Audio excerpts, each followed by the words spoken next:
I'm Aika, 31 years old. I work for a travel agency as a tour planner. My job is challenging but super fun, and I feel really fulfilled. But in my personal life, I've got a big problem. My husband Kenji, who's 3 years younger than me, has been love-struck for a month. Our house walls are covered with old photos of Kenji and his ex-girlfriend Sayu. These pictures on all over the walls are from their high school, showing the two of them laughing and cuddling together. Every time seeing them made my heart ache, even after I keep tearing those photos off again and again. The next day, Kenji sticks the same ones back on, gazing at them lovingly. It's like the ghosts of the past are haunting our whole house. And what was even more shocking was the copies of texts that Kenji and Sayu had exchanged during high school were all over the walls. Those messages were all like, "I love you, we're gonna stick together forever," all that mushy stuff.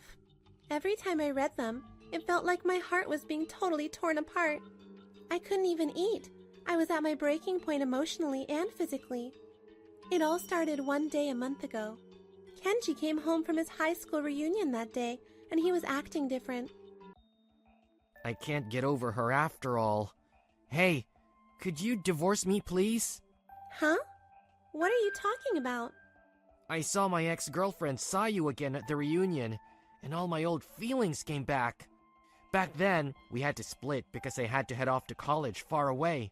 But the truth is, I've always been into her. This time, I'm really gonna make it work with her. I want to be with her for real. Hey, hold on. You can't just do that, can you? It's way too selfish. What about our marriage? What does all the time we've spent together mean to you? I know, I'm sorry.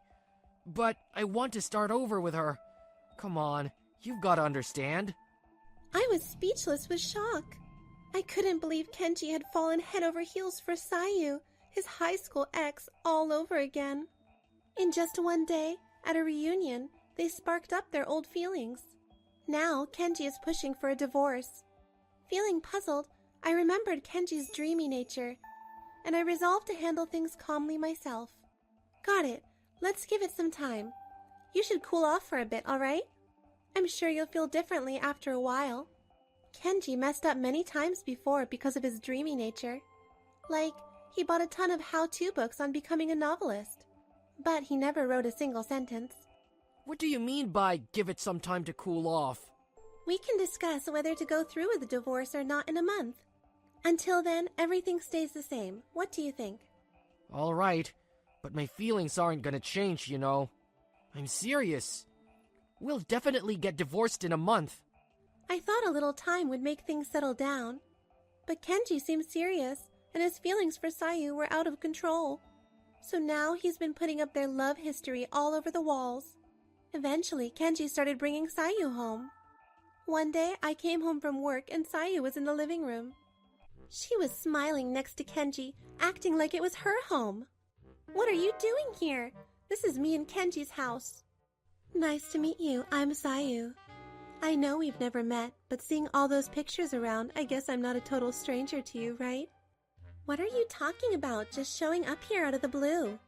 "Just like Kenji said, you're quite a feisty, scary lady, huh?" "Poor Kenji, he wants a divorce so bad, you know." "Unlike you, I'd do anything for him. But of course, he'd never ask me for a divorce, though." Sayu really understands me. We're totally kindred spirits.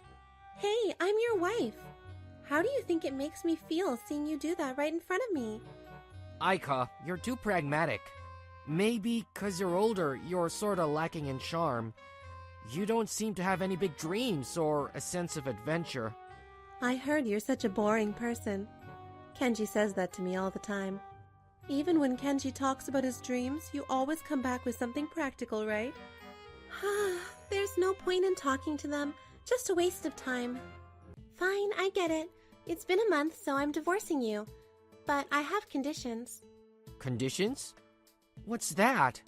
First, you have to give me all your property, including the house. Second, recording the contents in the divorce agreement as a notarized document.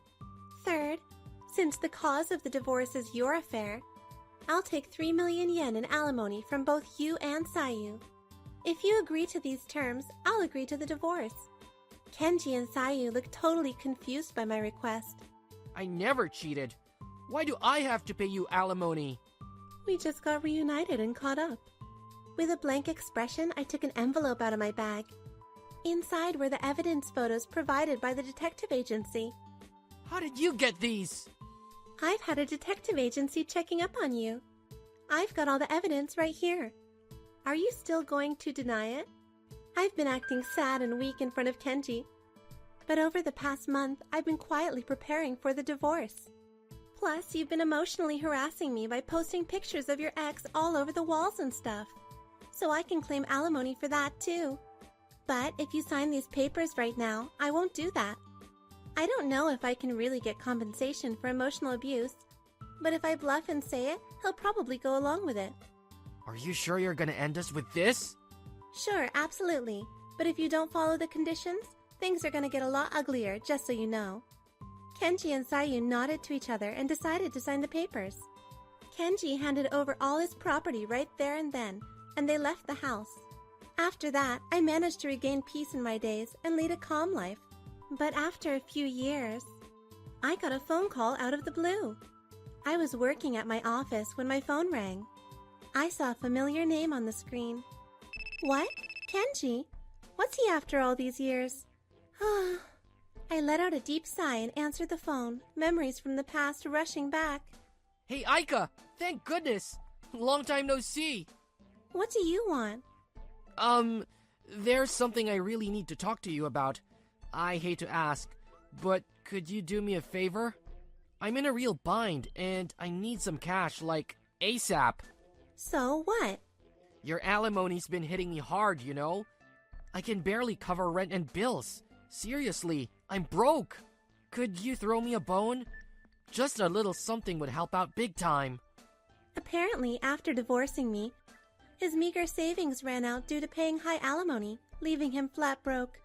On top of that, rumors of his affair at work led to him being pressured into quitting. Plus, the recession made it hard for him to find a job, and he's stuck working part-time. Sayu thought eloping and leaving everything behind would be fun at first, but it turned out to be nothing like she imagined. Instead, she found herself struggling to make ends meet, living a rough life with no money. They tried to start a business borrowing money from relatives, but it totally flopped, and now they're buried in massive debt. Why should I help you out? You're the one who decided to go down this road, didn't you? But you're the reason I'm broke. You took all my money. I lost my job, and now I have to work part-time to get by. I've hit my limit. Give me back the property and alimony I paid you. Aika, I beg you, please help us. We are completely screwed. We can't make it without money, you know. I could hear Sayu yelling from right next to Kenji. Hey Sayu, Kenji, the situation right now is the result of your choices, right? Why should I bail you out? I don't owe you anything. Plus, you signed the divorce papers and the legal documents years ago, didn't you? Oh, come on, Aika. Seriously, I'm in a real jam here. Can you please help me out? Even just a little? I could hear Kenji and Sayu crying over the phone, but I didn't care. I'll say it again, I've got no obligation to help you guys. Deal with the consequences of your own choices. Ignoring their screams, I hung up the phone and blocked out Kenji and Sayu's wailing. Later, I heard from a mutual friend that Kenji and Sayu got cut off by their own family for asking for too much money. They also hit up friends and acquaintances for cash, but got ghosted by all of them. Kenji and Sayu's lovey-dovey vibes turned sour, and now they're being hounded by debt collectors. As for me, the travel agency I started became a huge success. I specialized in unique trips tailored for different enthusiasts, offering a wide range of plans including visits to pilgrimage sites from anime and games, idol concert tours, and even event tours for cosplayers. This business model has been a huge success and has garnered support from many customers.